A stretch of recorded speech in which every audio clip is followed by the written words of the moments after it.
저는 운전을 자주 합니다. 그래서 이 운전을 하다 보면 화병이 자주 납니다. 정해진 법은 아니지만 좌회전 신호를 받을 때 반대편 차가 저와 같은 방향으로 우회전을 한다면 어떻게 됩니까? 좌회전 차량은 이 신호가 아니면 못 갑니다. 하지만 반대편 차는 신호가 바뀌고도 갈 수가 있습니다. 이런 상황들에서 저는 갑갑함을 느끼며 마음속으로 외칩니다. 도대체 왜 이러시나? 이 입장을 바꿔 생각하면 정말 답답한데 말이지, 이런 생각을 합니다. 그런데 이는 제 개인적인 생각이지 법으로 만든 사항이 아닙니다. 그래서 이런 상황에서 제가 화를 내거나 답답함을 느끼며 이 분을 참지 못하면 어떻게 됩니까? 저는 이상한 사람이 되어버립니다. 그런데 사람들은 이런저런 사람이 있습니다. 다들 생각이 다릅니다. 그래서 답답할 때도 있고 화가 날 때도 있으나 그것이 틀린 것이다 라고는 할 수 없는 것입니다. 그래서 우리는 자주 소통을 할 수 없게 될 때가 많습니다.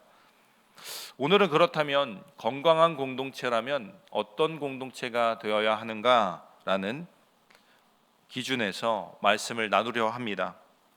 요한복음 17장은 임박한 순환을 앞둔 예수님이 제자 공동체와 미래의 공동체, 우리를 위해 간구하는 기도문으로서 대제사장적 기도다라고 불립니다. 대제사장이 무엇입니까? 하나님이 계시는 성소를 관리하며 지성소에 유일하게 들어갈 수 있는 자가 바로 이 대제사장입니다. 그의 역할을 쉽게 설명하면 하나님과 이스라엘 백성, 이스라엘과 하나님의 그 관계에서 유일하게 연결할 수 있는 통로라고 할 수 있겠습니다. 요한복음 17장을 대제사장의 기도라고 부르는 이유는 하나님과 우리 사이를 연결할 수 있는 그 연결고리는 중보자는 예수 그리스도밖에 되지 않는데, 이 예수 그리스도께서 제자들을 위해서, 우리를 위해서 기도했기 때문에 그런 별명이 붙여졌다 할 수 있습니다. 17장 6절에서부터 19절 읽지 않았던 말씀에서는요, 제자들을 위한 기도가 등장합니다. 이 기도는 20절에서 23절로 가면서 미래의 성도들을 위한 기도로 확대되는 것을 볼 수가 있습니다. 엄밀히 얘기해서 이 기도의 주된 대상은 현재 예수님을 따르는 자들, 바로 우리들이다 할 수 있습니다. 하지만 20절의 말씀을 한번 볼까요? 17장 20절의 말씀을 함께 읽어보겠습니다. 시작. 내가 비옵는 것은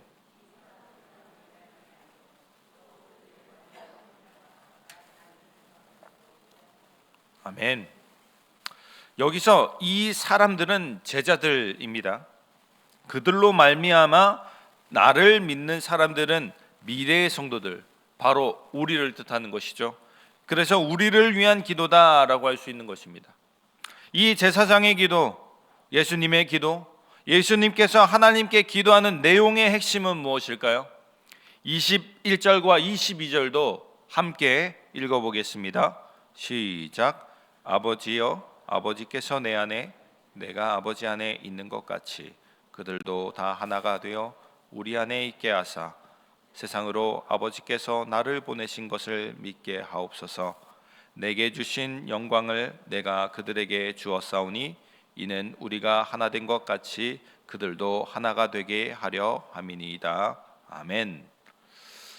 이 구절에서 어떤 단어가 계속해서 눈에 띄나요?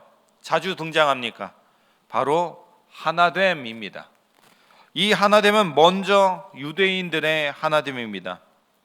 예수 그리스도께서 말씀하시는 그 당시에 예수님을 믿는 사람과 예수님을 믿지 않는 사람들로 나뉘게 되었습니다. 예수님은 분명 하나됨을 위해서 기도하셨습니다. 예수님은 유대인들과 하나님만 믿는 유대인들 사이의 하나됨이고, 후에는 이 하나됨이 어떻게 됩니까? 유대인과 이방인들의 하나됨을 의미합니다. 요한복음이 기록될 당시에 사람들은 서로 이해할 수 없는 관계, 이방인과 유대인으로 나뉘는 사이였습니다.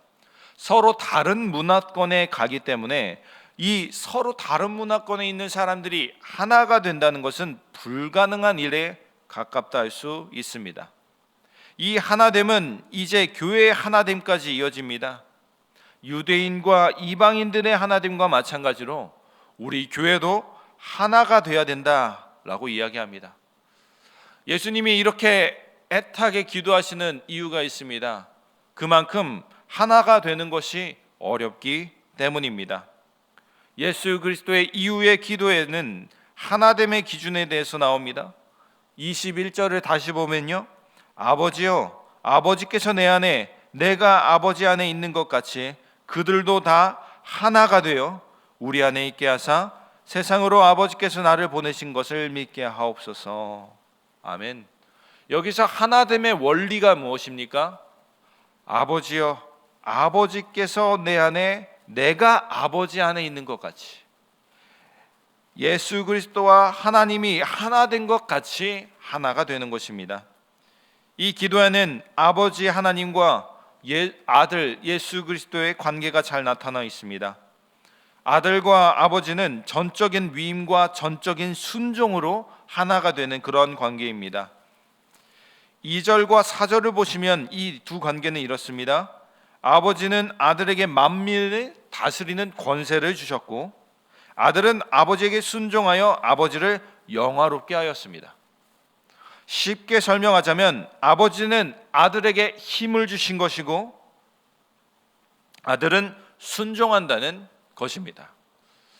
전 어렸을 때 아버지께 이제 용돈을 받으면 참 기분이 좋았습니다.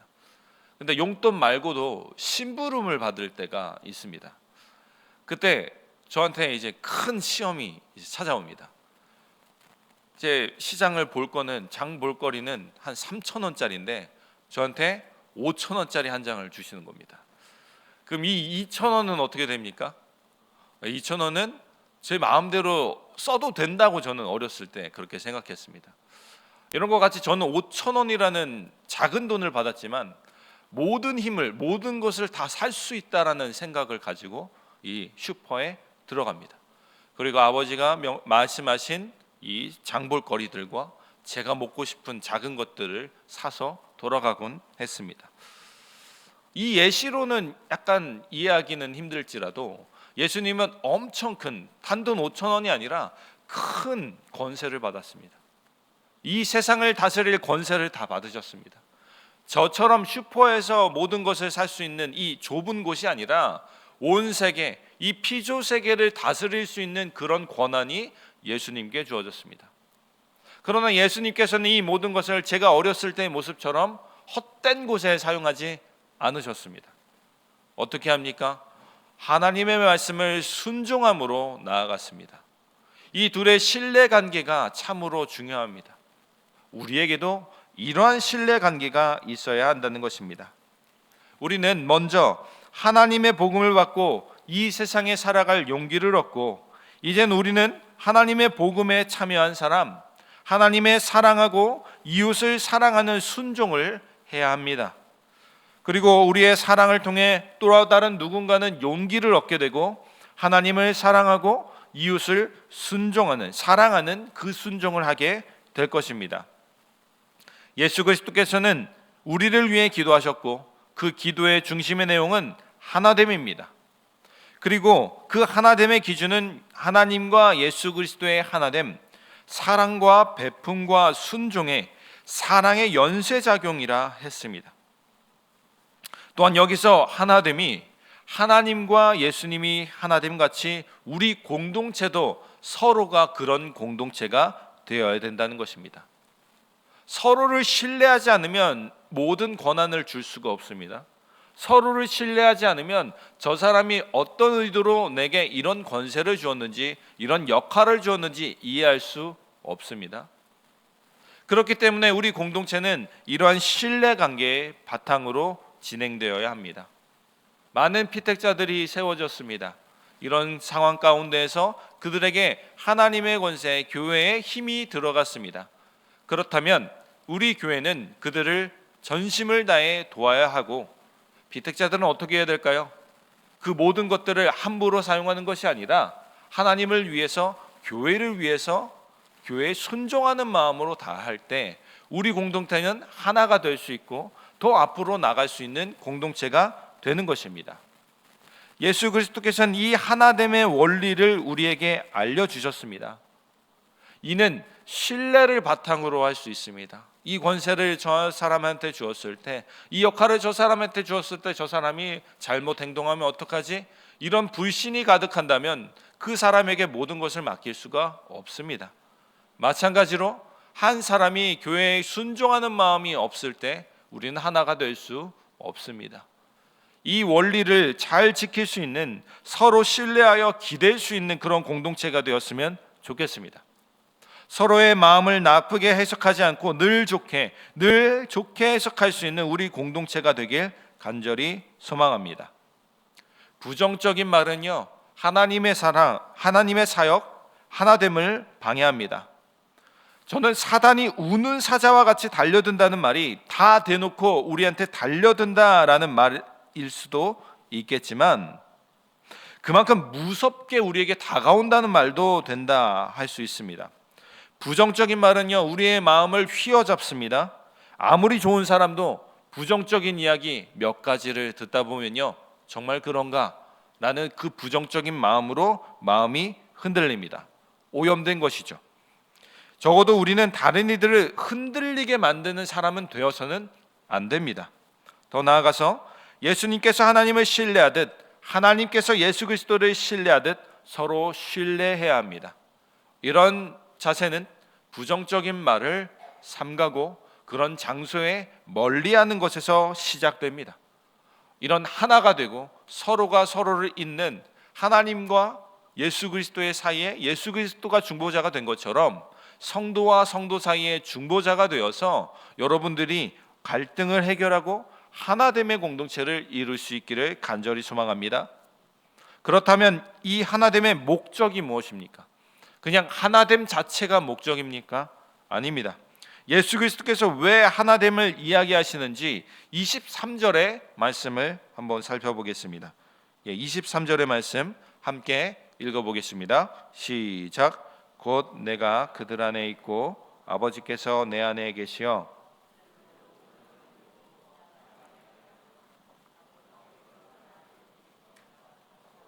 사랑하심 같이 그들도 사랑하신 것을 세상으로 알게 하렴 함이소로이다. 아멘. 세상이 알게 함이로다 라고 얘기합니다. 우리의 하나됨을 보고 우리의 사랑을 보고 하나님을 알게 하려 함입니다. 교회의 목적이 이제 등장하는 것이죠. 교회는 내가 살아갈 용기를 얻기 위함도 아니고 내가 도움을 얻고자 함도 아니며 하나님을 알리고자 하기 위해 존재합니다. 물론 그 과정에서 하나님의 은혜로 우리 교회도 우리의 가정도 우리 자신도 은혜를 받습니다. 복을 받습니다.